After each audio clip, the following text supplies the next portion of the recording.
The time has come to believe or don't believe.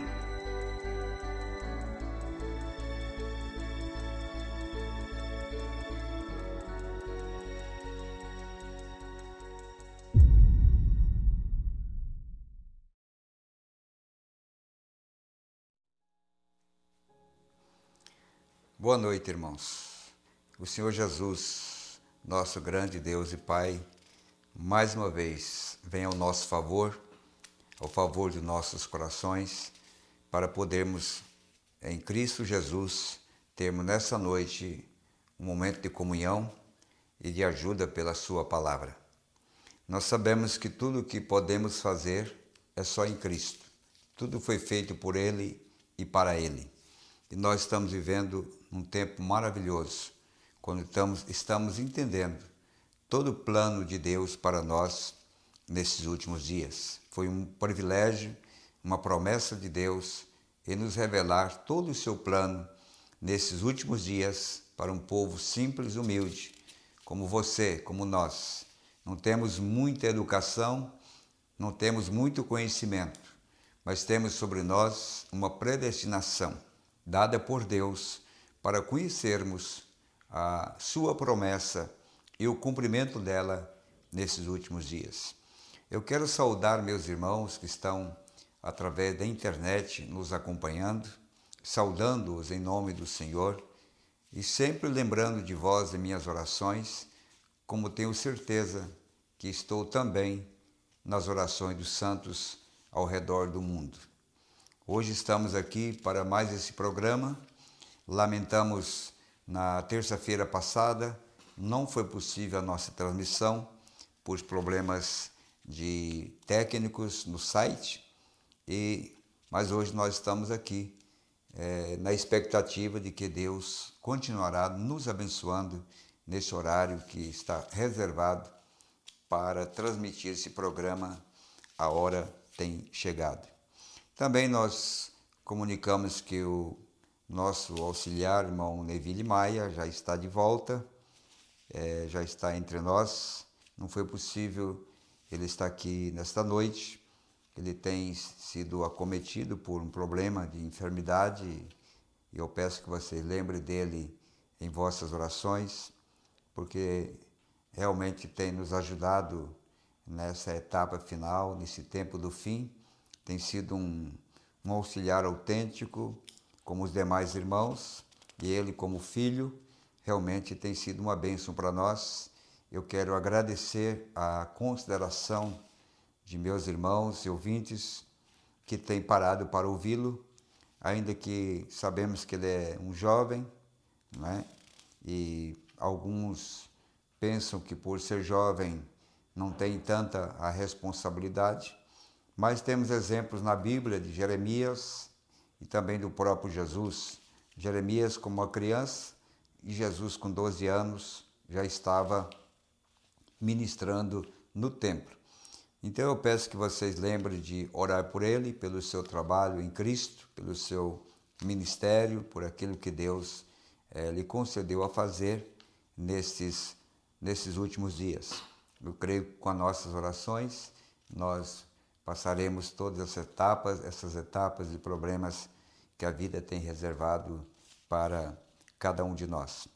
Estamos agradecidos por estarmos em 2014 e isso realmente é um privilégio contar essa vitória de estar nesse tempo, desfrutando ainda das grandes bênçãos de Deus, que com certeza continuará sobre o seu povo, sobre a sua igreja, até que o rapto suceda e nós então deixaremos esse velho corpo e tomaremos o novo, completando assim a plena redenção da nossa vida aqui na terra.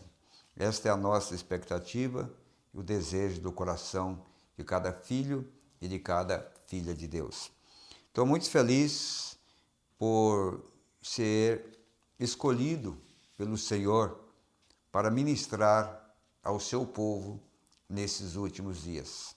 Nós sabemos que a responsabilidade é muito maior, porque estamos vivendo em um tempo em que as pregações, a ministração da palavra é quase como que um ato cirúrgico. Você tem que ter certeza daquilo que você está falando, você tem que estar certo de que realmente isso é o que Deus tem dado para nós nesses últimos dias. Para uma pequena base do que nós queremos falar, eu quero lembrar essa palavra aqui do profeta, e eu estou lendo esta base para os 7 selos, que é Apocalipse 5, primeira parte, segunda parte, pregada pelo irmão Brana, como também, senhores, é este o tempo. Se você notar o título desta mensagem, senhores, é este o tempo do fim? E a escritura que o irmão Brana usou para esta mensagem foi Apocalipse 10, de 1 ao 7. Então, é este o tempo para quê?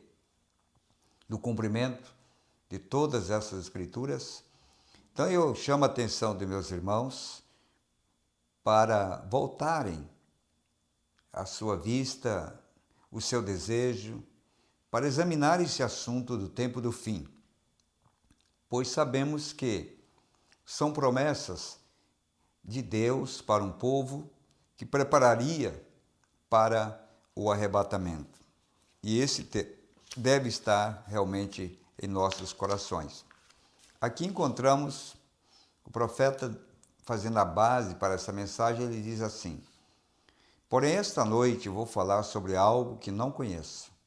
Agora, isso é algo notável para um ministro dizer, que falará acerca de algo que não sabe. Porém, estou me aventurando com o melhor de meu conhecimento, para que esta igreja possa entender. De maneira alguma ocultarei de vocês nada que lhes seja proveitoso. Então, tudo que é proveitoso para a igreja, para nós, o profeta de Deus disse que de maneira nenhuma ocultaria. Então, precisamos saber que é uma grande promessa para nós, conhecer todos os segredos que nos daria a condição para sermos arrebatados. Então, esta gravação, suponho que os rapazes estejam fazendo a fita, e se acontecer de você obter a gravação, seja quem for que estiver ouvindo a fita, recorde, se algo é confuso para você, não diga, a menos que esteja na gravação. Não diga nada contrário ao que está na gravação.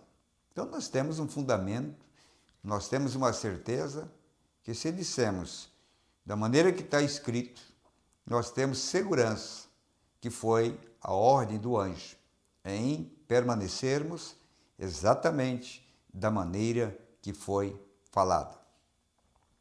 Vocês sabem, uma vez depois de sua ressurreição, Jesus estava caminhando pela praia com os apóstolos e João estava reclinado em seu peito. E eles disseram: que sucederá a este homem? Jesus disse: se quero que ele fique até que eu venha, que importa? E saiu um dito que João ia viver para ver a vinda de Jesus. A Escritura diz, não obstante, ele nunca disse dessa forma. Foi isso que Jesus disse? Se eu quero que ele fique até que eu venha, que importa? Que importa? E por Jesus ter dito isso, eles interpretaram que João não ia morrer. Eles olharam justamente para o outro lado, deveria ter olhado e dito: Jesus vem antes dele morrer, ao invés de dizer, ele não morrerá. Então nós vemos que sempre há um empurrãozinho de uma interpretação para dificultar verdadeiramente aquilo que Jesus disse. Por que eles não interpretaram assim? Jesus vem antes que ele morra. Mas pelo contrário, eles disseram, ele não vai morrer até que Jesus venha. Eles inverteram o quadro. E aconteceu de João verdadeiramente ver a vinda do Senhor. Nós sabemos disso, os leitores da mensagem sabem que João viu todo o desenrolar da vinda, tudo o acontecimento no Apocalipse. Vem, ele nunca disse aquilo, apenas disse: quero que ele fique até que eu venha. Que importa? Ele nunca disse que ele ficaria. Porém, o mal entendido é tão fácil. Agora, não é que eu esteja condenando alguém por fazê-lo, porquanto eu mesmo faço isso. Todas as pessoas o fazem. Se os apóstolos que caminhavam com o nosso Senhor lhe entenderam mal e nunca puderam entendê-lo claramente, só no final disseram: vejam, agora entendemos, agora cremos e estamos seguros de que ninguém tem que te dizer nada, porque tu sabes todas as coisas. Jesus disse: agora credes? Depois de todo esse tempo, vós finalmente entendeis e credes? Então houve muito mal entendido acerca da profecia de Jesus concernente a João. Muitas interpretações e até houve um mal-estar entre os discípulos e até inveja e coisas que eles não entenderam e só entenderam muito tempo depois daquilo que Jesus havia dito. Nós cremos, amados, que muitas interpretações e muitas ingerências que são colocadas e pensamentos próprios e muitos boatos que surgem acerca do que se prega é porque não se param e esperam, de acordo com o Espírito certo, entender verdadeiramente da forma como aquilo foi dito. Então, saem e dizem aquilo que eles interpretaram e acham que realmente aquilo deve ser a verdade. Isso é humano e todos nós somos humanos. Vamos ter mal entendidos, mas se for um pouco confuso para você, põe a gravação outra vez. Ouça atentamente então. Agora estou seguro de que o Espírito Santo revelará a você. Você ouviu falar, se realmente você escutou e você ainda tem um péssimo entendimento daquilo que foi falado, o conselho do profeta é: volte a ouvir de novo. Antes de você propagar uma coisa que você não tenha certeza e você jogar sombra em alguma verdade que você não entendeu, você não está cumprindo o que o profeta disse. Você deve procurar, mais uma vez, a ouvir e certificar que realmente você ouviu daquela maneira. E nessa noite, eu quero começar a falar aqui sobre Levítico, que é o ano do jubileu. Levítico 23, versículo 8 ao 10. Nós sabemos que o jubileu era um tempo esperado por todos que viviam em escravidão.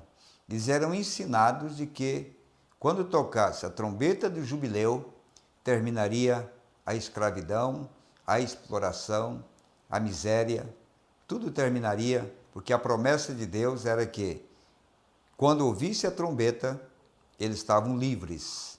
E nós temos que tomar essas coisas que foram faladas no Velho Testamento, que era sombra, e trazê-la para o Novo Testamento e sob a mensagem do profeta de Deus.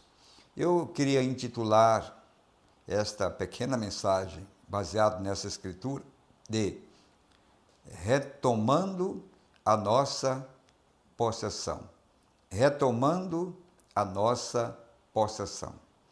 Porque a promessa de Malaquias capítulo 4 e Lucas no capítulo 17 é que ele restauraria todas as coisas. Então, a mensagem profética para os nossos dias é para nós tomarmos posse de todas as promessas de Deus.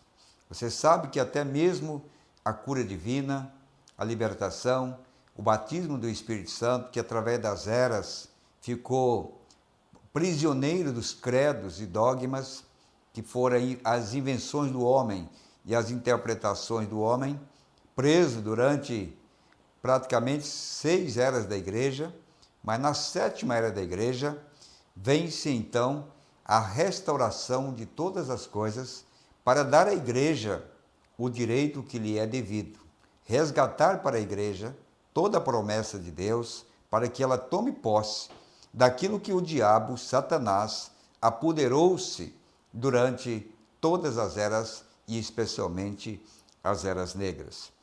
E esta promessa, Levítico, eu disse capítulo 23, mas é o capítulo 25, versículo 8 ao 10. Levítico 25, versículo 8 ao 10. Está escrito assim: Também contarás 7 semanas de anos, 7 vezes 7 anos, de maneira que os dias das 7 semanas de anos te terão 49 anos. Então, no mês 7º, aos 10 do mês, farás passar a trombeta do jubileu. No dia da expiação fareis passar a trombeta por toda a vossa terra. Qual é o objetivo desta trombeta?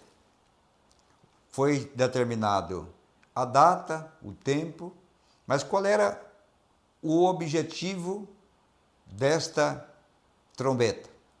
Então, diz assim: E santificareis o ano 50º, e apregoareis liberdade na terra a todos os seus moradores, todos os seus moradores. E deveria se pregar também santificação. Junto com a trombeta, vem, e santificais o ano 50º, e apregoareis liberdade na terra a todos os seus moradores.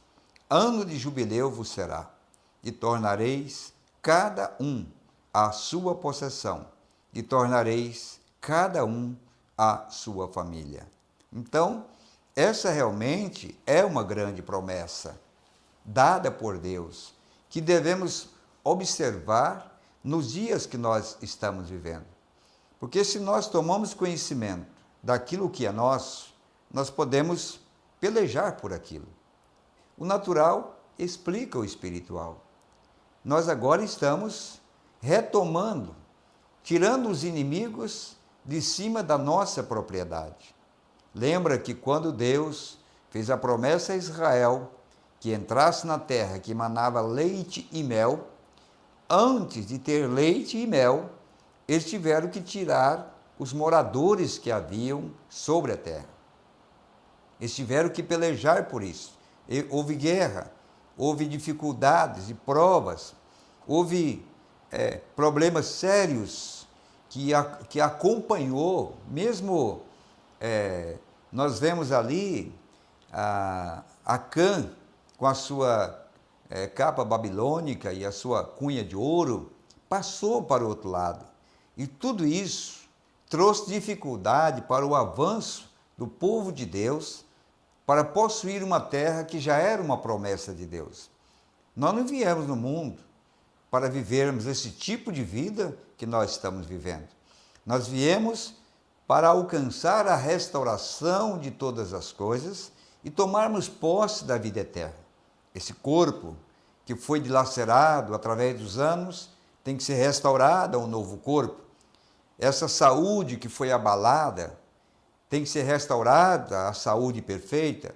Esta paz, este amor verdadeiro que perdeu efeitos por muitos anos, foi prometido que seria restaurado para nós. Então, o ano do jubileu é o ano de tomar posse e tirar o inimigo de cima daquilo que é nosso. Mas como nós podemos fazer se eu não reconhecer escrituristicamente que isto é nosso? Você não pode tirar um poceiro de cima de uma terra, a menos que você tenha uma escritura registrada que possa lhe dar força da lei para que aquele poceiro saia de cima de sua propriedade. Por isso, quando o profeta orava, em muitas ocasiões, você vê orando, ele disse: Satanás, tira as suas mãos sujas da propriedade de Deus. Ele reconheceu que essa propriedade de Deus tinha chegado o tempo do jubileu e que Satanás não podia continuar com a posse de algo que foi agora devolvido para o verdadeiro herdeiro, para o verdadeiro dono daquela propriedade. Então, o ano do jubileu era o ano que tirava a força dos algozes, dos chefes, daqueles que escravizavam, dos senhores, dos patrões. O ano do jubileu tirava o poder. Como que tirava o poder? Porque o reconhecimento do povo que havia vivido em escravidão e a força da lei dada por Deus para que eles voltassem à sua propriedade, à sua família, eles reconheciam o toque da trombeta. Eles tinham que ouvir o toque da trombeta e reconhecer que esse sinal era de que eles agora podiam voltar à sua propriedade original. Se ele não quisesse, se ele não aceitasse isso, então a sua orelha era furada e então ele perdia a única oportunidade de ser livre e tomar posse das promessas de Deus. Então, é muito importante o ano do jubileu. Se nós entendemos o que é esse ano do jubileu para nós e temos o entendimento pela revelação do que ele representa, isso devolve força para a igreja. Na mensagem Cristo é o mistério de Deus revelado, nós encontramos o profeta dizendo que quando a igreja descobrir, quando ela reconhecer o que ela é, então o rapto acontece. Então, esse ano do jubileu, a restauração de toda a palavra, trazendo os direitos para aqueles que viviam na escravidão. Você diz, mas nós não somos escravos. Irmãos, basta você olhar para o seu lado, para a família, e ver o quanto o diabo tem escravizado nossos filhos, nosso povo, nossas moças e moços, com doenças, com pensamentos errados. Quanta escravidão! Mas o toque do jubileu é devolver para nós a Escritura que nos dá o direito de tirar o diabo de cima dessa propriedade que é restaurada por Deus a favor dos filhos de Deus. Se nós reconhecemos, então, esse toque e esse tempo específico, nós, então, podemos tomar posse e dizer assim, Satanás não tem mais poder sobre a minha vida. Agora eu sei quem sou e eu sei aonde eu estou parado. Lembra que quando Jesus estava pregando, depois que ele havia vencido lá no Monte da Tentação, voltando para o seu ofício ministerial, numa certa ocasião, ele próprio disse, o diabo, as trevas se aproximam de mim, Satanás está se aproximando, mas ele não tem parte comigo. Notamos então que ele sabia o que era esse jubileu, o que era essa força trazida pelas Escrituras que lhe dava o direito de repreender a Satanás. Eu espero que nós, a cada mensagem que nós estamos ouvindo e a cada sermão pregado pelo profeta, possa dar à igreja o real entendimento das Escrituras, para que a igreja seja realmente a igreja do Deus vivo, a invencível igreja pré-ordenada por Deus para esses últimos dias, através de todas essas Escrituras, de todas essas mensagens que foi trazido por Deus para nós. Lembrando de que cada sermão do profeta não veio de um homem, mas veio do próprio Deus, através do próprio Espírito Santo, para trazer à igreja a libertação total. Em Atos, o apóstolo São Pedro diz: convém que os céus contenham até o tempo da restauração de todas as coisas. Então, Pedro, pelo Espírito, profetizou que o tempo deveria continuar até o tempo da restauração de todas as coisas. Por que nós sabemos que estamos no tempo do fim? Nós sabemos porque tem vindo a restauração. E toda a palavra está aberta, a revelação de Gênesis até o Apocalipse. Mas nós sabemos que isto realmente tem nos posicionado a compreender que o tempo não será mais. Esse é o tempo do fim, é a última hora, é o último instante da igreja na terra. É o que nós estamos pregando e dizendo para o nosso povo que a preparação está diante de nós. Precisamos tomar posse desta promessa e viver por essa promessa e procurar nos enquadrarmos dentro desta ordem divina para esses últimos dias. Agora, o que é que Deus realmente tem reservado como um poder, como uma promessa para esses últimos dias? Temos falado da mensagem A Brecha, que antecede a abertura dos 7 selos, que está em Apocalipse capítulo 5. Estamos mostrando para a igreja, tentando trazer para a igreja todo esse cenário, para que você possa, através desse cenário, descobrir o momento que nós estamos vivendo. Porque Satanás tem trabalhado e arduamente nesses últimos dias para conturbar, através da confusão, a mente dos crentes, para não a perceberem desse dia e desse momento tão importante que a igreja está atravessando na terra. Para isso, requer-se tempo de estudo, dedicação, busca de Deus, para verificarmos verdadeiramente onde estamos parados e não cruzar os braços como alguns pensam, que é suficiente ser um crente da igreja, ser um crente da mensagem. Isso é muito bom, mas é apenas um passo. Nós precisamos ir mais adiante e tomar posse da promessa de Deus para o momento que nós estamos vivendo.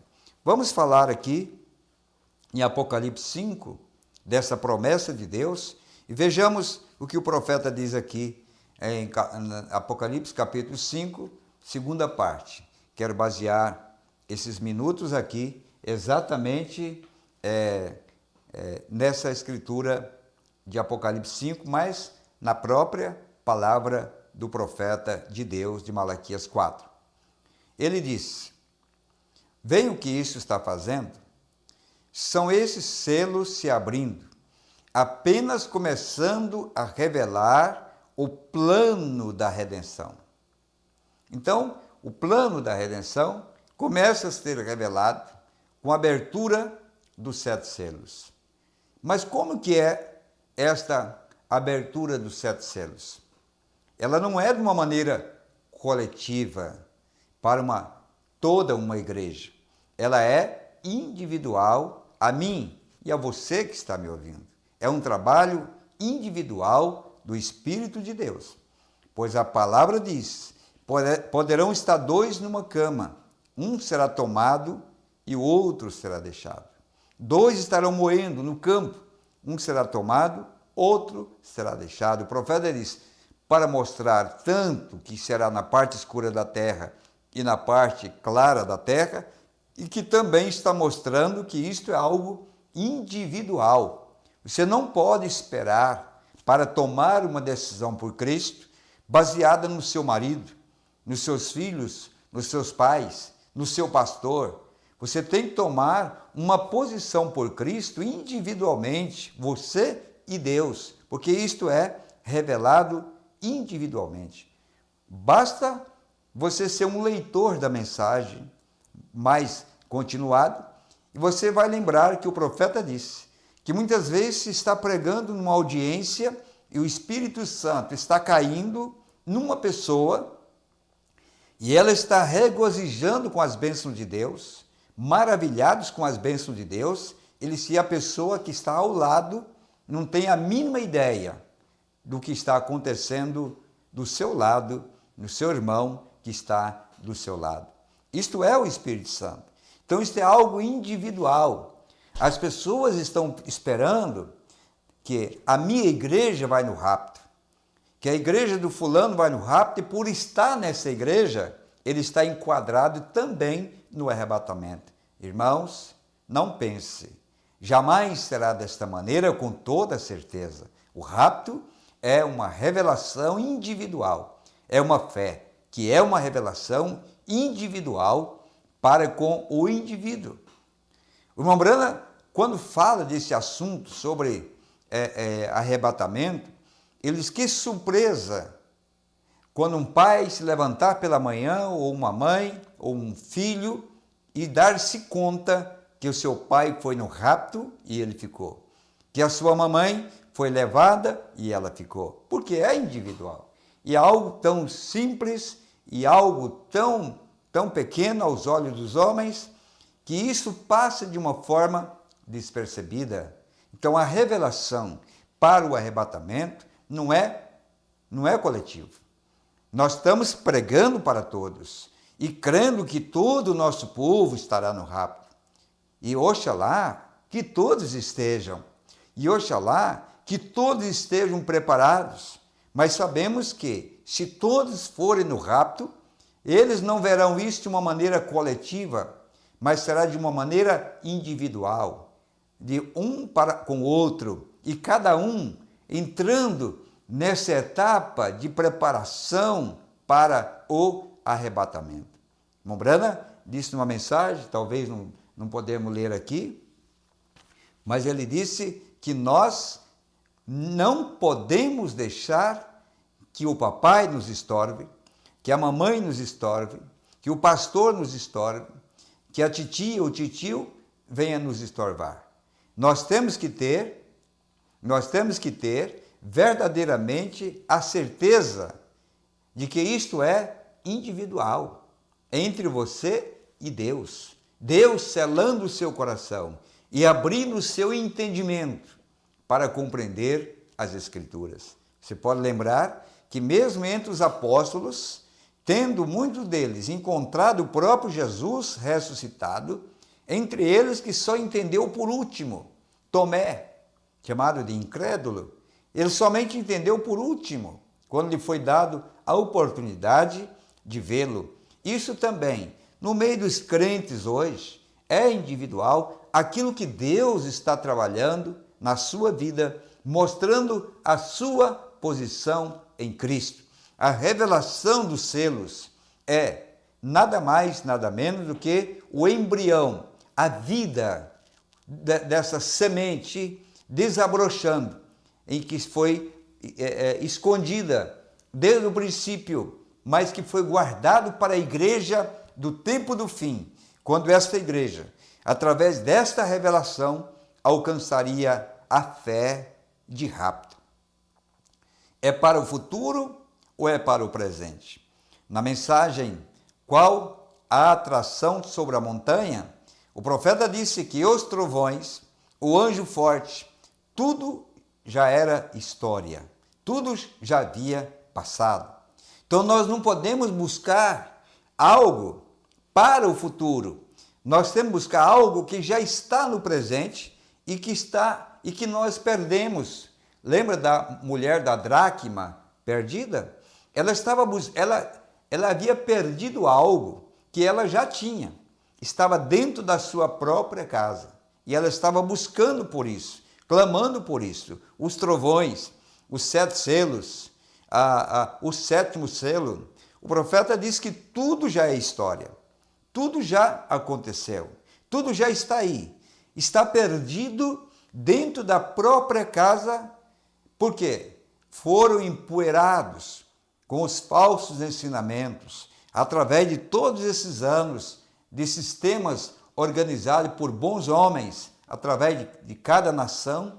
Esses homens fizeram com que essa dracma perdida ficasse acobertada, mas no tempo do fim, agora, quando o tempo não será mais, e sabemos que isto já foi dado, tem que eu, como aquela mulher, ela não chamou a vizinha para encontrar a dracma, ela não chamou os filhos, se é que ela tivesse filhos, ela não chamou ninguém, ela individualmente teve que descobrir que aquilo havia sido perdido e ela tinha a noção de onde havia perdido.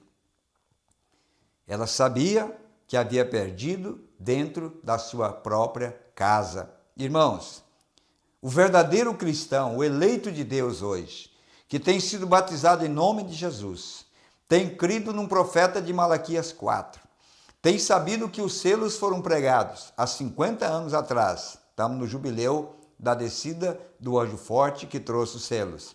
Um verdadeiro cristão, se ele é da semente de Abraão, se ele é o eleito pré-ordenado, ele vai descobrir que ele perdeu muitas coisas dentro da sua própria casa, igreja, casa espiritual, seu próprio coração, e que hoje precisamos fazer uma varredura, um levantamento, para descobrirmos o que perdemos dentro da própria mensagem.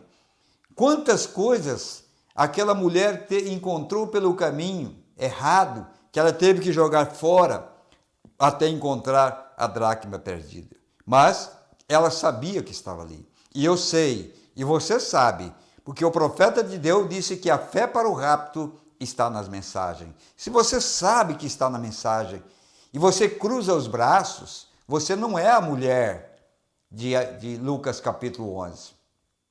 Você não é aquela mulher, porque aquela mulher, ela desesperou-se por encontrar algo que ela havia perdido. E nós sabíamos, irmãos, que isso estava na mensagem, que não era somente batismo, unicidade, santa ceia. Havia algo mais, até o dia quando o próprio Deus, através do seu Espírito Santo, nos despertou para a hora, para o momento de nós buscarmos isto. E o resultado é que verdadeiramente, quando você faz isto, as vizinhas, os amigos, os familiares, não te tomará como uma mulher caprichosa, mas dirá, essa mulher é uma mulher relaxada. Veja como está a poeira saindo pelas suas janelas. Veja como está a poeira saindo. Ela está varrendo uma casa que havia estado suja. E nós não esperamos outra coisa dos nossos vizinhos, dos nossos amigos, dos nossos pregadores. Quando nós estamos nessa tarefa, nós não esperamos ser entendidos. Pelo contrário, nos chamarão de relaxados e todo tipo de nomes jogarão. Eu não interessa. Para aquela mulher, não interessava o que as pessoas pensavam, o que estava acontecendo dentro da sua casa. Ela tinha uma grande ambição e um desejo profundo, era de encontrar a dracma perdida. E eu convido a minha igreja, o meu povo, meus irmãos, a nós buscarmos dentro dessa mensagem essa dracma que nós perdemos e que o profeta disse que essa fé para o rapto está dentro das mensagens.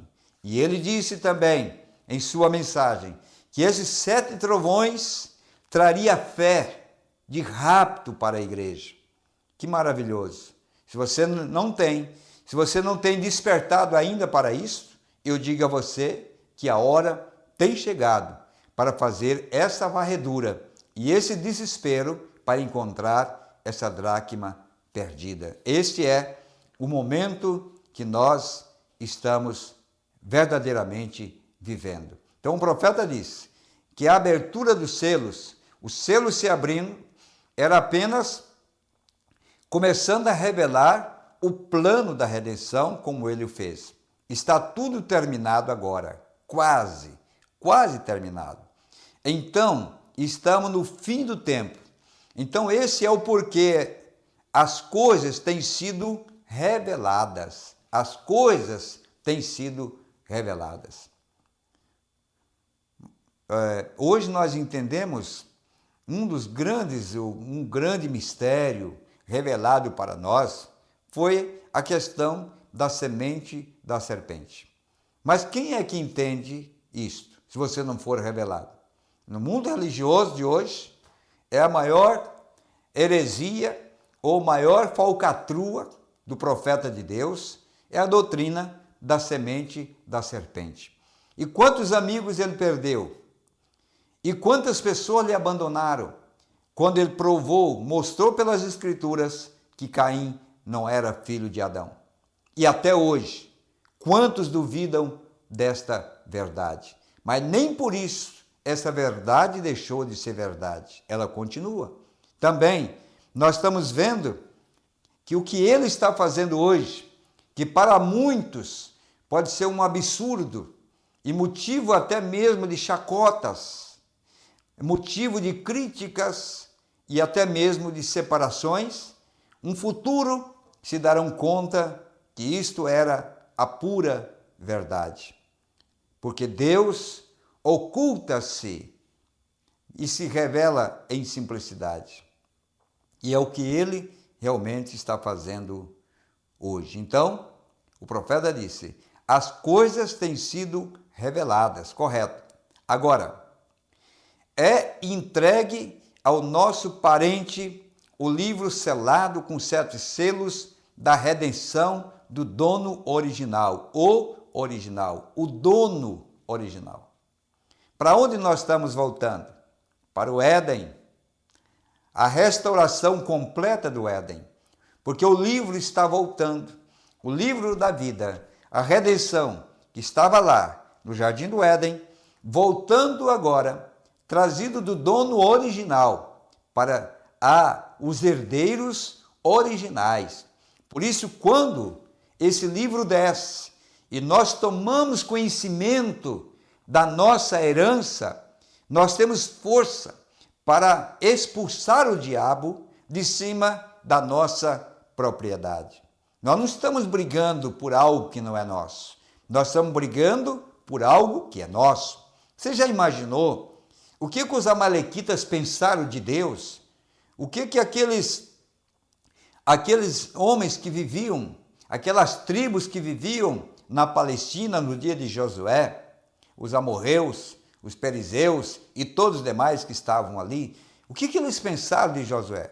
Eles podiam dizer assim, nós nascemos e nos criamos aqui, nós crescemos nessa terra, nossos pais estão aqui há centenas de anos, e agora chegam esses invasores. Quem eram os invasores? Para os amalequitas e para as pessoas daquele dia, os invasores eram Israel, mas para Israel, os invasores eram os amalequitas. Como que eles estavam baseados? Como que eles poderiam provar que aquela terra era deles?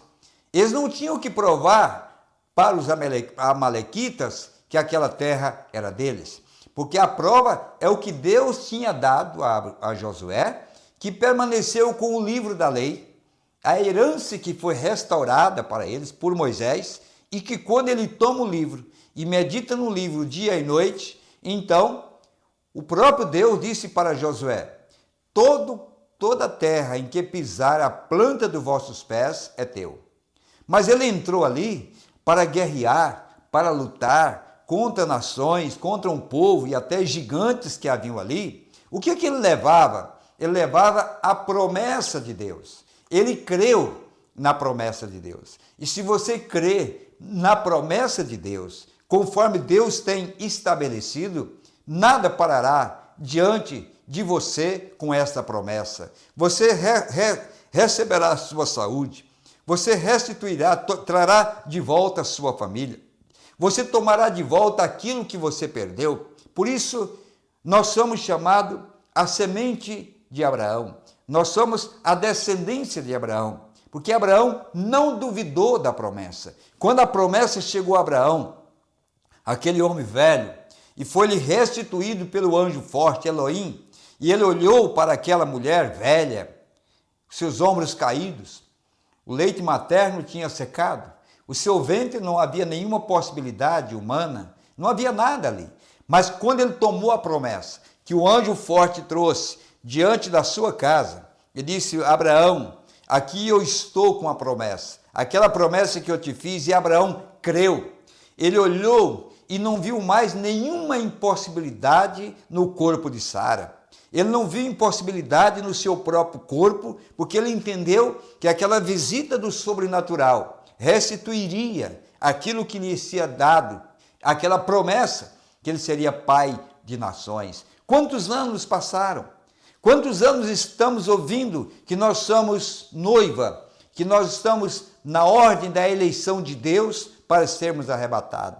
Quantos anos, desde que eu criei na mensagem, há quase 40 anos atrás, eu tenho ouvido, tenho pregado e tenho crido nisto, que nós somos noiva, mas chega o momento do anjo forte, para que as improbabilidades, as dificuldades sejam colocadas de lado. E a velha Sara, essa mulher corcunda, caída, com seu leite materno que havia secado, possa voltar à vida, porque ali foi a restauração. Em 28 dias, algo começou a mudar na vida daquela mulher, porque Abraão, ele tomou essa promessa e ele expulsou para longe a dúvida e tirou do seu caminho os empecilhos que faziam com que essa promessa não se cumprisse. Por isso, Paulo disse que Abraão não duvidou da promessa, mas permaneceu firme. Nós temos ouvido de rapto, sabemos que está nas mensagens a fé para o rapto, é promessa para nós, mas chega o momento que a igreja tem que entender que a hora de tomar posse é agora, ou vamos ficar duvidando da promessa? É tempo de crer nessa promessa e tomar posse dessa promessa. Ela é nossa, e colocar os obstáculos e os problemas à parte. E tomar posse desta promessa e tirar Satanás de cima da nossa promessa, expulsando o invasor e tomando posse daquilo que é nosso, porque essa é a promessa do jubileu. Essa é a promessa do jubileu. Então, veja bem, quando nós o perdemos no jardim do Éden, através de Adão, ele voltou ao dono original. Mas tem havido um invasor na terra, um poceiro, Satanás. Um usurpador, Satanás, na terra, que é Satanás. Ele chega, ele é um invasor. Essa terra não pertence a ele, ela pertence a Deus. Mas ele é um invasor, um poceiro. Rapaz, eu poderia dizer algo nesse momento agora, mas é melhor não dizer. Não estamos felizes com isso? Por saber que esse Deus está trazendo de volta um documento que nós podemos tirar o poceiro de cima da nossa propriedade? Às vezes, irmãos, eu fico pensando, você vê nos recortes de jornal, na notícia, pessoas matando porque o vizinho invadiu o seu lote 30 centímetros. Nós vemos morte por invasão de terra, metros de terra, divisa de terra. A pessoa não aceita ou o vizinho tomar 30 centímetros de terra que é seu. Que vai para a justiça, você prova com a escritura, você coloca agrimensor, você coloca todo tipo de aparatos para provar que aquela terra é sua. Eu fico imaginando quantos crentes que dizem que é crente e vê o diabo mudando a divisa da terra, tirando tudo que é seu, tirando toda a promessa de Deus, mudando e você não faz nada.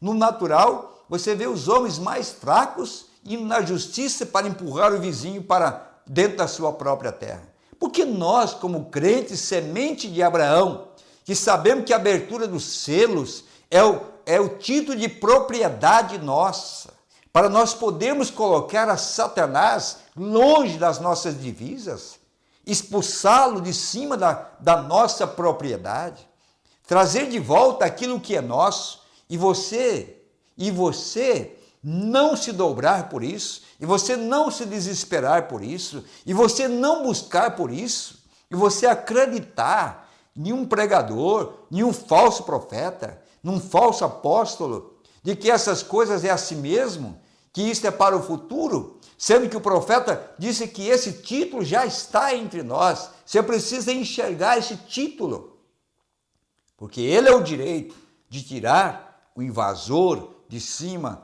desta propriedade. É isso que Deus deu para nós.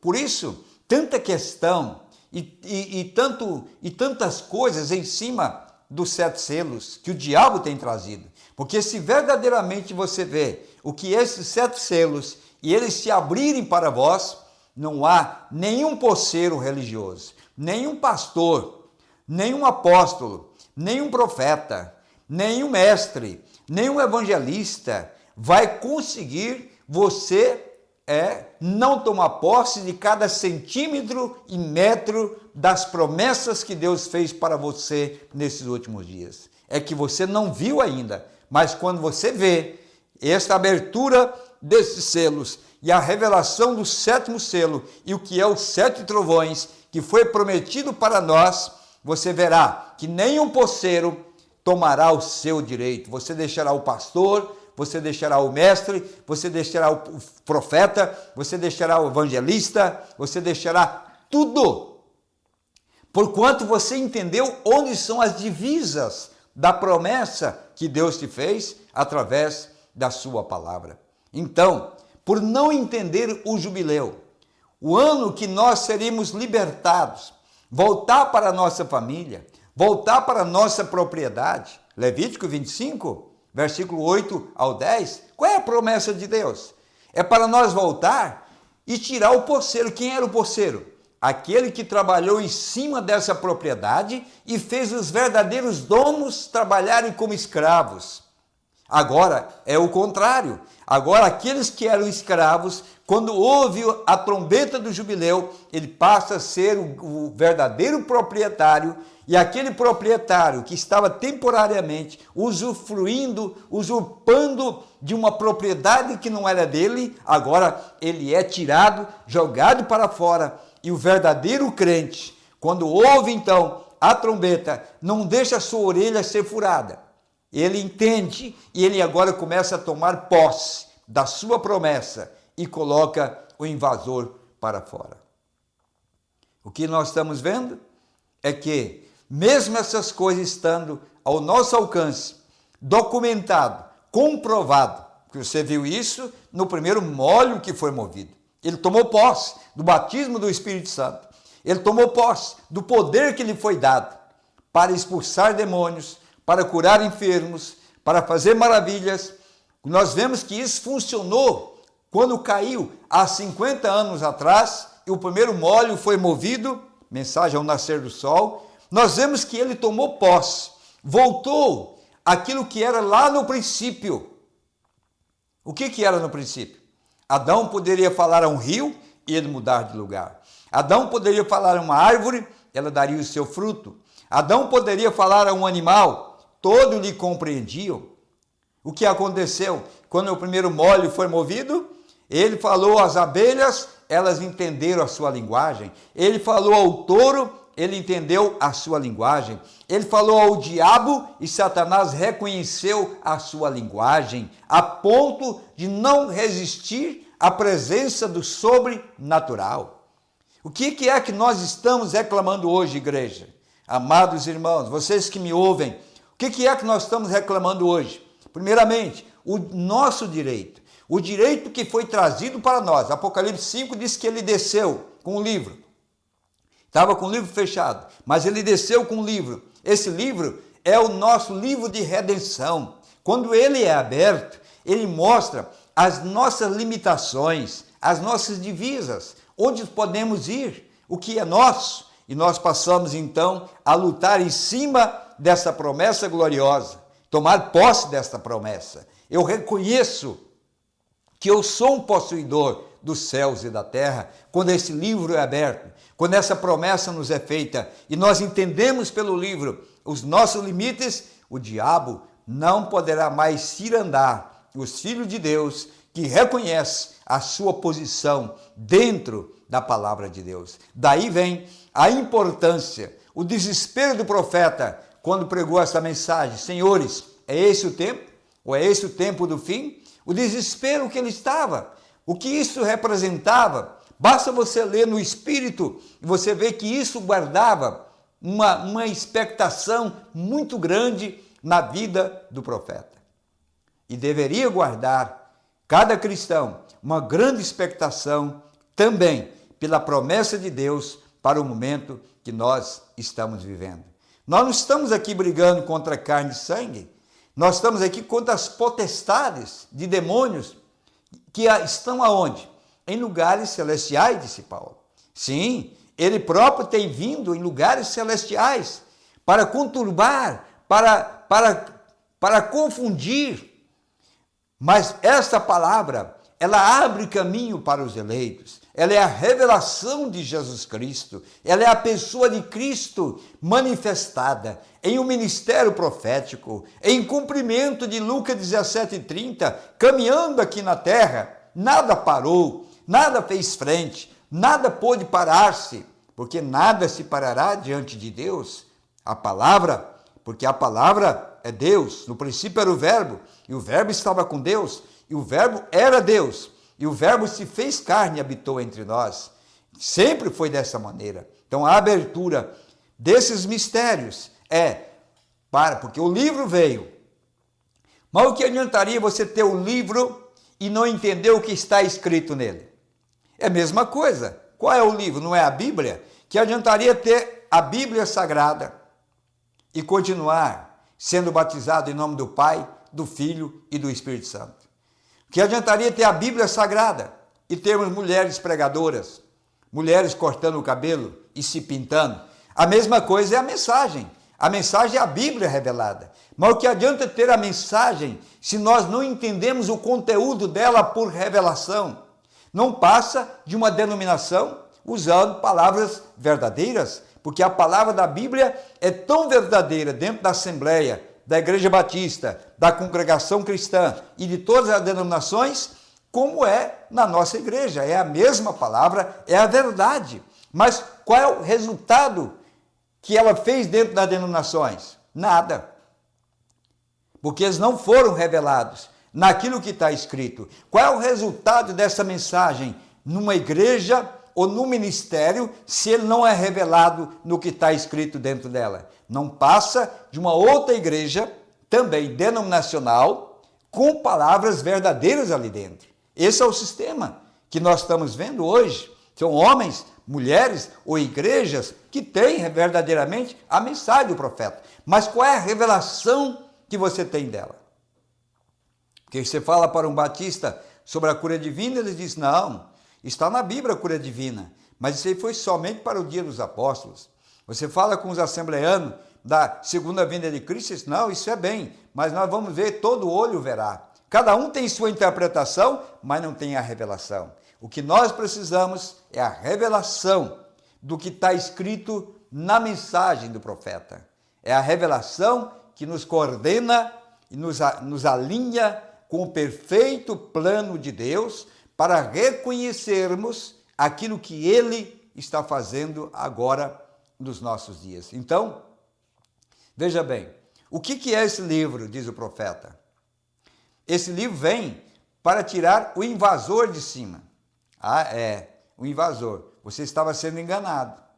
Mas quando esse livro é aberto, esse invasor, chamado Satanás, e ele vem com interpretações, com ideias, e joga em cima desse eleito. E você fica ali preso em uma gaiola, como águia, você fica preso. Você está ali, apoderou-se de você um conhecimento próprio, mas quando o selo é aberto, você tem condição, você individualmente tem condição de soltar-se desse invasor, expulsar e tirar de cima da sua propriedade. Então não existe o maior. Às vezes a pessoa diz assim, o pastor fulano, o pastor Beltrano é o invasor de campo. Se você pode dizer assim, eu digo, o maior invasor de campo que tem é o Espírito Santo.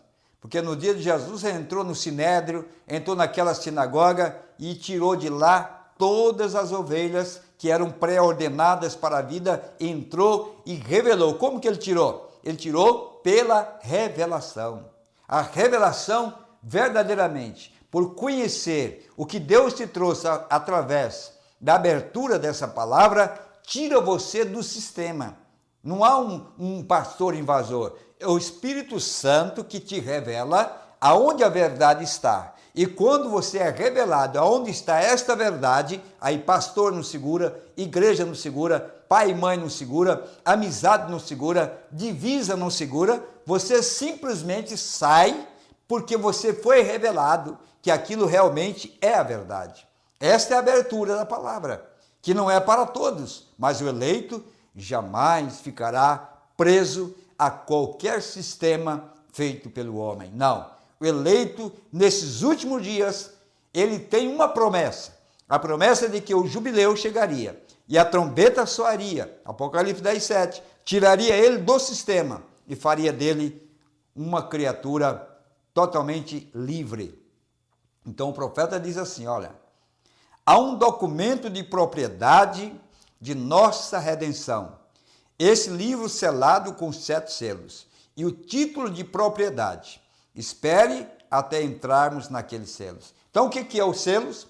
Título de propriedade. Isso te dá o poder de reconhecer quem você é. Esse reconhecimento de quem você é, você não aceita mais o intruso, Satanás, cirandar a sua mente com confusão. Você agora está seguro naquilo que você está ouvindo, naquilo que você está plantado, você está seguro. Se isto é verdade, esse título de propriedade chegou, você não tem dúvida. Você está seguro que verdadeiramente é a verdade.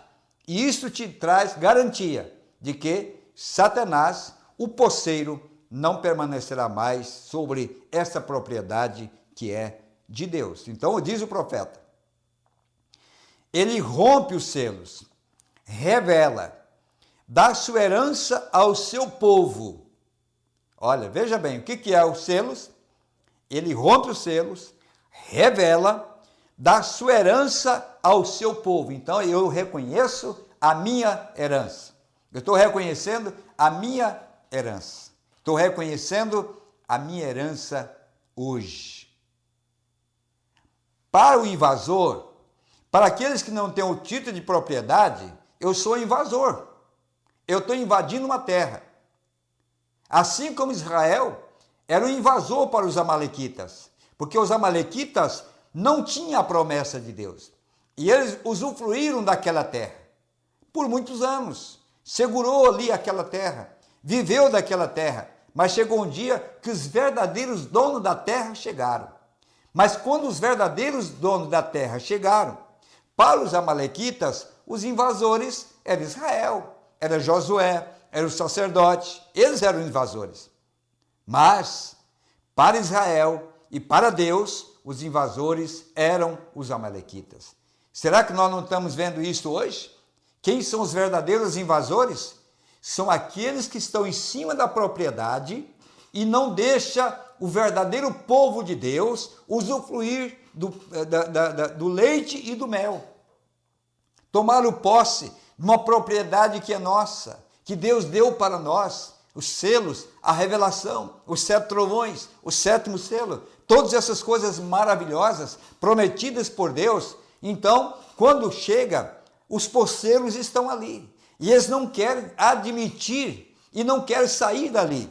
Mas o que Deus faz? Quando você reconhece que você é o dono disso, você mesmo expulsa o posseiro dali e toma posse da promessa de Deus.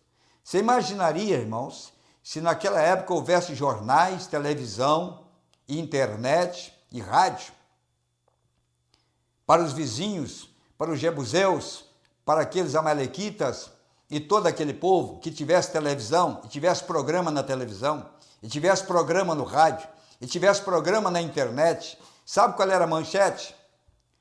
Um povo rebelde, invasores de propriedade, invasores de terra, estão entrando nos nossos campos e nós vamos armar com tudo o que temos para defender as nossas propriedades, para defender nossos termos, pois nós estamos aqui há 40 anos, há 80 anos, nossos pais, veja, por 400 anos, por 500 anos, nós sempre estivemos aqui, somos os primeiros donos desta terra, temos título de propriedade, temos tudo isso, e agora chega esse povo nômade, veio de uma terra estranha, eram escravos, mas quando eles ouviram o toque da trombeta lá no Egito, através de um profeta, eles deixaram a escravidão e saíram para possuir uma terra que manava leite e mel.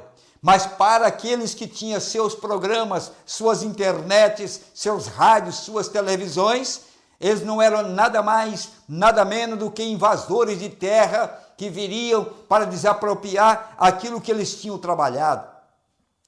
Os amalequitas podiam dizer: agora nós plantamos, nós derrubamos, nós preparamos a terra, foi nós que ganhamos isso aqui, foi nós que desbravamos, foi nós que ganhamos a semente, agora vem esses invasores para possuir aquilo que é nosso.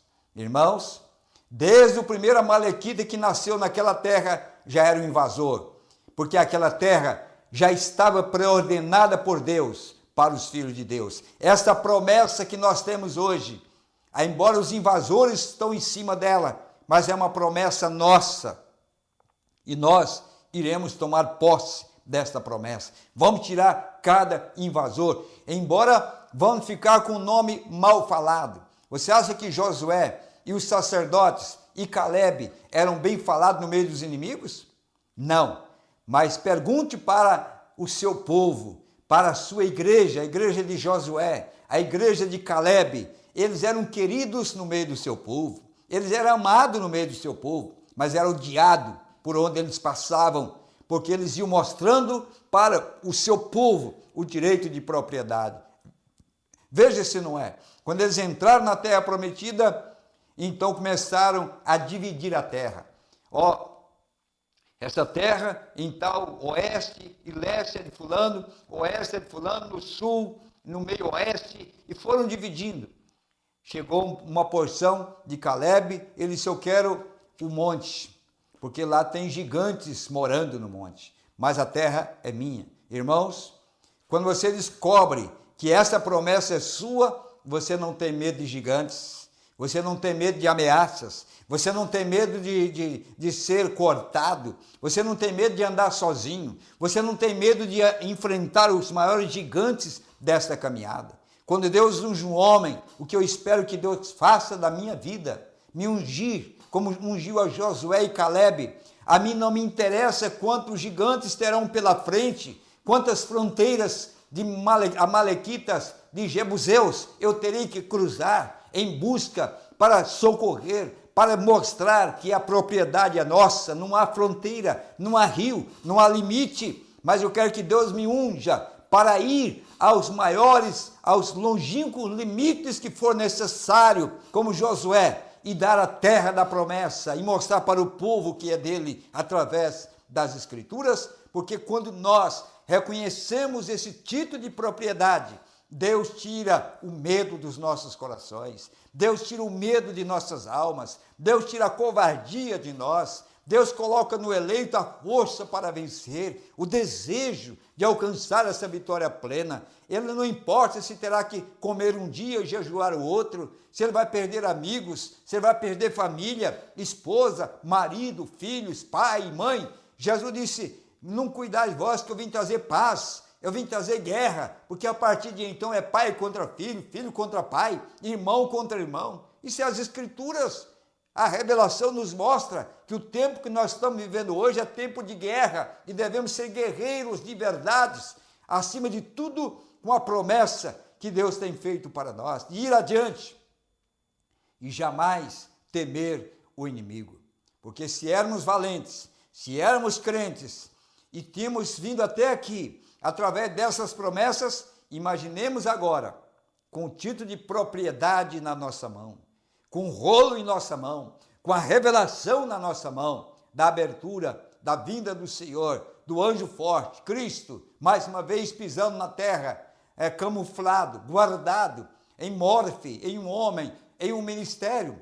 naqueles dias e agora num povo, numa igreja, escondido agora, num povo simples.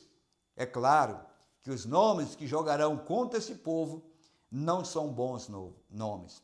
Todos os verdadeiros crentes que pararam-se pela verdade, através da Bíblia, eles foram jogados na cova dos leões, nas fogueiras, queimados vivos, cerrados como hereges. Olhe a Bíblia para ver se não está escrito assim. Eles foram jogados como hereges, como seitas, e não será diferente nesse tempo do fim. Nós vemos que será da mesma maneira. Você se para pela palavra, não espere bons nomes virem sobre você. Não, porque eles estão confundindo o amor de Deus com amor filho, com amor humano, com amor de afeto e assim por diante. Mas pare-se pela palavra e você jamais será compreendido, você será chamado de louco. Eu estava vendo aqui o profeta dizendo nessa mensagem que nos chamaria de louco, de fanático. Na mensagem do segundo selo, o profeta diz: chamará nós de louco, fanático, religioso e tudo mais. É verdade.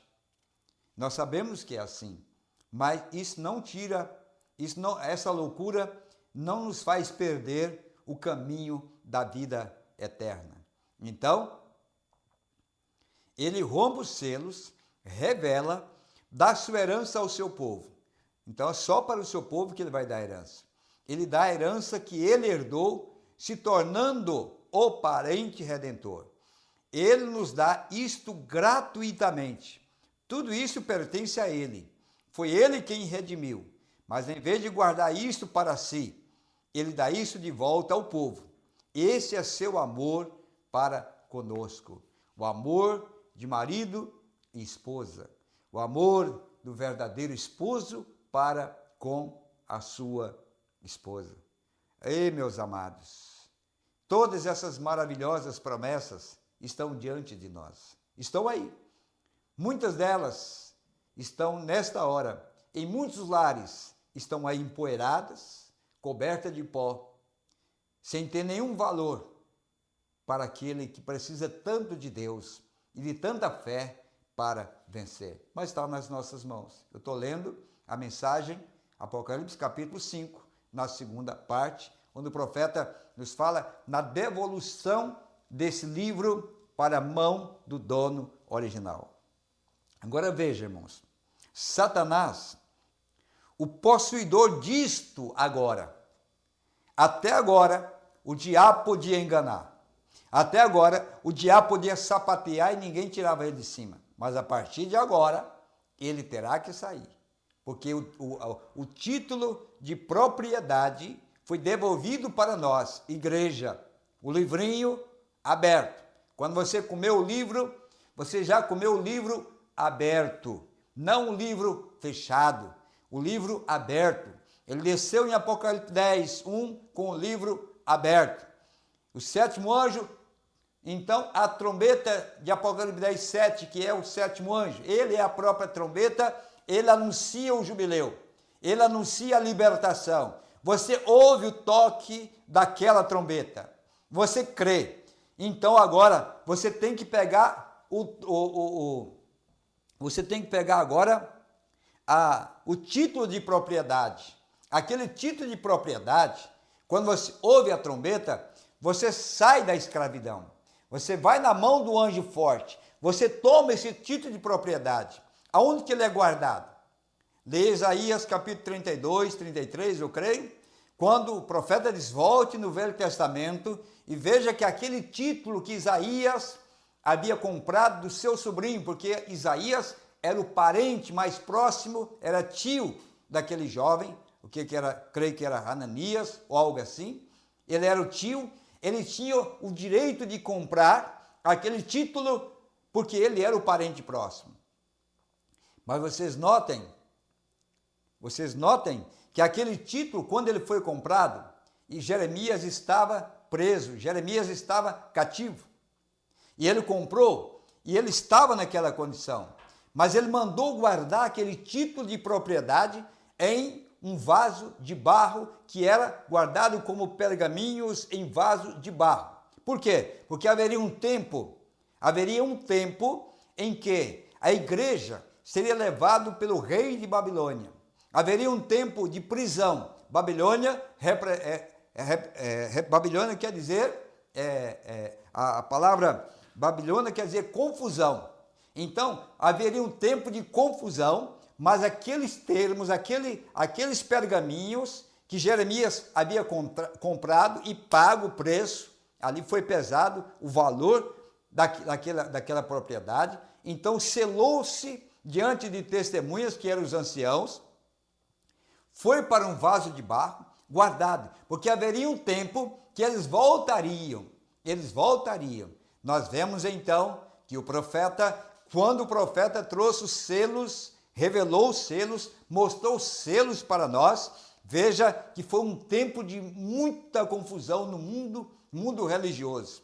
E agora, 50 anos depois, nós saímos da Babilônia, saímos da confusão, e agora estamos vendo que esses pergaminhos que foram guardados naquele vaso de barro é o direito da nossa propriedade. Nós vemos isto que, quando isso foi trazido em Apocalipse 10, e o sétimo anjo, que era a trombeta, soou, então a igreja, João, toma esse livro e guarda esse livro agora em vaso de barro. Ele engole esse livro, ele come esse livro aberto.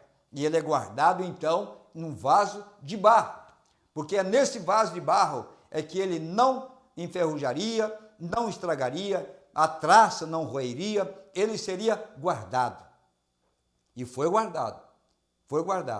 Esse agora, que nós comemos o livro, é o título de propriedade. Quando ele entra dentro de nós, dentro do nosso coração, e ele é guardado ali, ele expulsa a incredulidade, ele expulsa as coisas erradas, a mente conturbada, a confusão, e nós passamos a entender que nós somos então herdeiro de toda promessa de Deus para o nosso dia.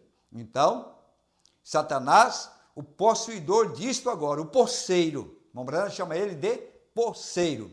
Ele finalmente, ele não quer entregar isto rapidamente. Claro que não. Por isso ele não deixa você ver a abertura dos selos, a abertura do sétimo selo. Ele não quer deixar você ver. Porque enquanto ele te enganar, você continua sendo escravo e ele o posseiro da sua própria terra. Ele não quer que você veja isso. E o profeta disse, olha, ele não quer entregar isto rapidamente. Encontramos aqui um pouquinho mais tarde nas Escrituras, estou ponderando aqui em outro capítulo, e ele não queria entregar isto imediatamente, mas ele teve que lutar por isso. Mas finalmente, quando ele foi trazido para pôr as cartas na mesa, ele foi lançado no lago de fogo. Isto é correto. Sabe o que vai fazer esta revelação? Lançar o diabo de volta à sua morada primeira, ao lago de fogo. Lançar o diabo de volta para a sua própria morada, porque hoje ele está morando no que é nosso. Mas quando você toma o título de propriedade, você leva ele de volta à sua própria morada, ao inferno. Você manda ele de volta. Por isso o profeta dizia, vai Satanás, leve esta enfermidade de volta de onde você trouxe. Ele sabia o que era estar tomando a posse do título de propriedade. Então, veja bem, Jesus, o nome Jesus, nos evangelhos, tem 4 títulos de filho. Você sabia disso? Jesus tem 4 títulos como filho nos evangelhos. Um deles é filho de Davi. Um é filho de Abraão. O outro é filho do homem. Outro, o filho de Deus. 4 títulos. 4 títulos. Nós recebemos uma mensagem agora, intitulada, eu creio que é a semente de Abraão após ele, alguma coisa assim. Então, em que tempo nós estamos vivendo agora? Veja bem, ó, Jesus, nos evangelhos, tem 4 títulos de filho. Você sabia disso? Jesus tem 4 títulos como filho nos evangelhos. Um deles é filho de Davi. Nós sabemos que isso aí é no milênio, não é verdade? Outro é filho do homem. Nós sabemos que isso aí foi o que ele usou estando aqui na terra. O outro, o Filho de Deus. Como filho do homem, ele veio à sua primeira vinda. E ele prometeu em Lucas 17:30 a sua segunda vinda como filho do homem. Porque como filho de Deus, ele trabalhou através das eras. E filho de Abraão? Quem são os filhos de Abraão? Onde estão os filhos de Abraão, então? Quem são os filhos de Abraão? Onde é usado esse título, então, de filho de Abraão? Agora observe. Quando o nosso parente redentor se tornou Jesus Cristo, ele se tornou filho de Davi, que é o herdeiro do trono. Glória, diz o profeta. Então vamos aqui. Quando nosso parente redentor se tornou Jesus Cristo, ele se tornou filho de Davi, que é um herdeiro do trono. Glória. Ele herdou o trono por seu filho Davi. Deus disse lá atrás que ele nunca deixaria Davi sem uma semente. E Cristo é o filho de Davi. E ele se torna nosso parente redentor e espera, preparando um lugar onde ele possa reinar conosco. Como filho de Davi, ele é o herdeiro do trono. Como filho de Abraão, ele é herdeiro da dádiva real. Glória. Amém, diz o profeta. Ele é herdeiro da dádiva real.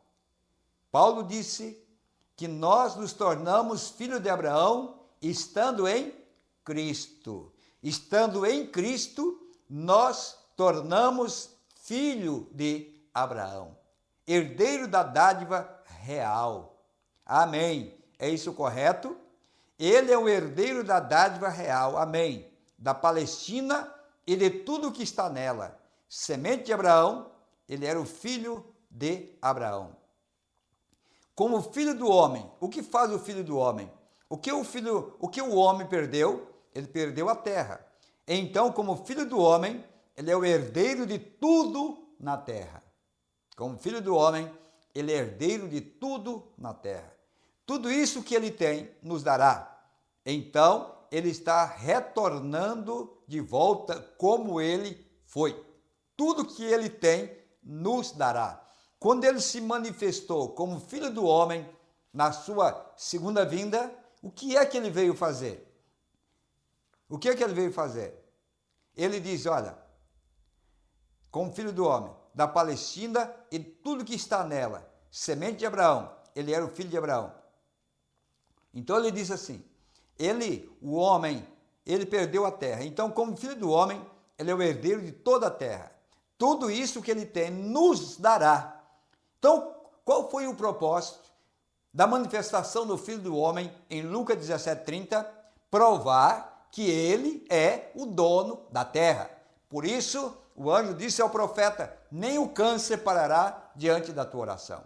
Aonde ele ia, quando eu desço no avião, em nome do Senhor Jesus, em qualquer terra que eu colocar a planta dos meus pés, eu sei que ele está comigo e Satanás não poderá me vencer. E ele foi nos 5 continentes, pregou para todas as raças, pregou para todo mundo. Para quê? Para nos dar isto, herdeiros da terra, filho do homem. Então ele está retornando de volta como ele foi, como filho do homem, para quê? Para mostrar que a terra é nossa. Glória a Deus por isso. Agora então, como filho de Deus, ele herda todas as coisas. Como filho de Davi, ele herda o trono. Como filho de Abraão, ele herda a dádiva real. Como filho do homem, ele é herdeiro da terra. Como filho de Deus, ele é herdeiro de todas as coisas no céu e terra. Ó que coisa! Ele é nosso redentor parente. Ele é nosso redentor parente. Não está você feliz por isso? Agora, o que adianta dizer para você que você é rico, você é dono de tudo e você vive na miséria, debaixo de um casebre caindo sobre a sua cabeça? Foi trazido para nós o livro com o título de propriedade e você vai viver uma vida de miséria? Não. Por isso, quando João viu isso, ele se alegrou, Os 24 anciãos se alegraram, cantaram, louvaram a Deus, porque eles reconheceram que não eram mais escravos, eles não eram mais prisioneiros, eles não estavam mais aprisionados.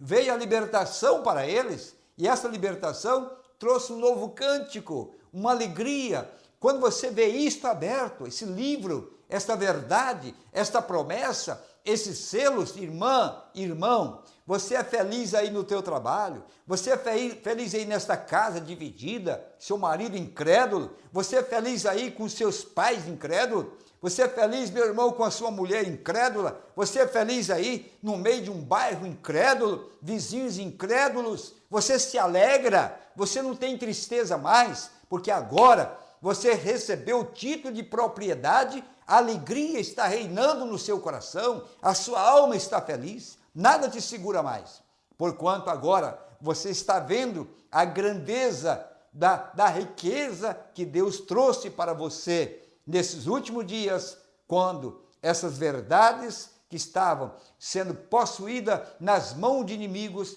nas mãos dos amalequitas, na mão dos falsos profetas, agora Deus toma, traz de volta para nós e reconhecemos verdadeiramente quem são os falsos pastores, falsos profetas, falsos mestres. Agora nós podemos conhecer, porque agora eu posso ler a mensagem, os ungidos dos últimos dias, e eu vou entender verdadeiramente quem são os falsos ungidos. Deus te abençoe. Nosso tempo está terminando, a nossa hora tem chegado aqui. Eu espero que você tenha sido, mais uma vez, ajudado nesta oportunidade. Estarei orando por você, estarei também pedindo que vocês orem por nós, por nosso trabalho, pela igreja, pelo nosso campo. Nós estamos com um trabalho frutífero, abençoado lá em Gravataí, na grande Porto Alegre. Deus tem nos abençoado de uma maneira muito especial. Nós estamos com um trabalho especial em Cosmópolis, interior de São Paulo, próximo a Paulínia, a uns 40 quilômetros de Campinas, e Deus tem vindicado o nosso trabalho ali. Nós estamos com um trabalho em Toledo, em Assis, em Beltrão. Abrimos um trabalho agora evangelístico na cidade de Dois Vizinhos, onde o irmão Josué está trabalhando. Temos a cooperação ali em Foz do Iguaçu, do irmão Fabiano e do irmão Silvio, que nos ajudam ali, naquele trabalho que temos ali. E eu digo a vocês que aquilo que aconteceu com Josué acontecerá com cada verdadeiro ministro, cada verdadeiro homem e mulher que Deus tem levantado. Onde Ele colocar a planta dos seus pés, Deus vai abençoar.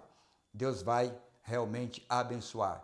E nesse final de semana estará ali em Porto Alegre, em Gravataí, o irmão Joglair estará com os irmãos. Ali eu creio que vai ser uma bênção para vocês ali. Já estamos ali com um bom grupo de irmãos, está vindo mais pessoas para congregar ali conosco e estamos de braços abertos para ajudar qualquer pessoa que tiver necessidade.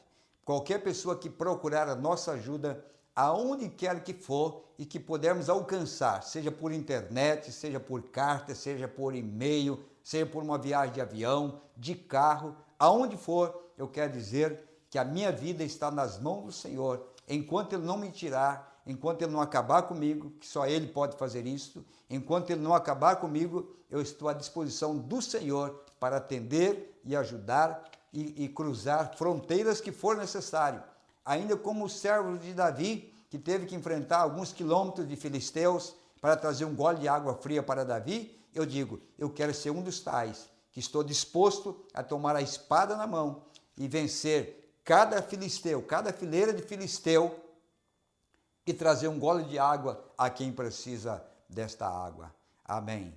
Aqui nós vamos agradecer os nossos acompanhantes, desejando que vocês voltem nos ouvir amanhã, quarta-feira, né? Às 7h30 temos aqui a transmissão também do nosso culto de quarta-feira. Mas eu quero agradecer vocês que estão nos acompanhando. A irmã Rosane, de Novo Hamburgo, no Rio Grande do Sul, a irmã Ana Lídia, em Gravataí, a irmã Margarete, a irmã Sabrina, de São Leopoldo, irmão Ailton Silvestre, em Içara, Santa Catarina, irmão Luiz, irmã Maria e irmã Franciela, em Itajaí, a irmã Priscila e família, Mário e família, Anderson e Eleonai, Marli e Viviane, isso aqui é de Curitiba, né? A irmã de Leusa, irmã Michael, irmão Edson, Sóis, e irmão Ismael, irmão Elber e Josiane, Devair e também irmã Regiane, todos de Curitiba. Temos aqui também o irmão Josué, Galdino e família, irmão Joglair, a irmã Tereza, a irmã Dalete e família, irmã Daute, irmão Samuel e família, irmão Sebastião e família, em São José dos Pinhais. A irmã Sueli Maia, em Pinhais. A irmã Miriam e família, em Colombo. Irmão Jair Alves, em Toledo. Irmão Guedes e família, em Cascavel. Irmão Silvio Mendes e família, em Foz do Iguaçu. Irmão Vinícius da Silva, em Serra Morena. Irmão Daniel e família, em Marechal Cândido Rondon. Irmão Juarez, irmã Cladir e irmão Ezequiel e Juliana, em Enéas Marques. Deus abençoe, eu creio que o irmão Ezequiel está de férias ali. A irmã Mônica, em Macaé, no Rio de Janeiro. A irmã Gabriela, irmã Derzina e Tereza, em Belo Horizonte. A irmã Rebeca, irmão Antônio, em Contagem, Minas Gerais. A irmã Helenice, Ângela, Eliana e Elazir, em Sabará, Minas Gerais. A irmã Ana Rosa, em Rio Manso, Minas Gerais. Irmão Evandir e família, em Campo Grande, no Mato Grosso do Sul. O irmão Norberto, na Parnaíba, no Piauí. Irmão Oséias Prado, eu creio que é filho do irmão Davi do Prado, em Nova Orleans, nos Estados Unidos. E também eu agradeço vocês, os cooperadores que aqui vieram ajudar nessa transmissão. Ore por eles também, que sempre estão dispensando um tempo para nos ajudar aqui. Hoje estiveram presentes irmão Eliezer Maia, irmão Guilherme, irmão Eres, irmão Hugo, irmão Marcos Maia, irmão Renan, irmão Valdir. Deus abençoe meus cooperadores, irmãos que nos acompanharam, desejando a vocês uma boa noite, que Deus abençoe. E se você ainda não tem os selos em um livro, em um volume como esse, solicite ao seu pastor, e se ele não tiver, nós podemos conseguir para o irmão os selos, não é? Que Deus te abençoe, até a próxima, se o Senhor assim nos permitir. Nosso boa noite, nosso abraço fraternal a todos vocês, em nome de Jesus Cristo.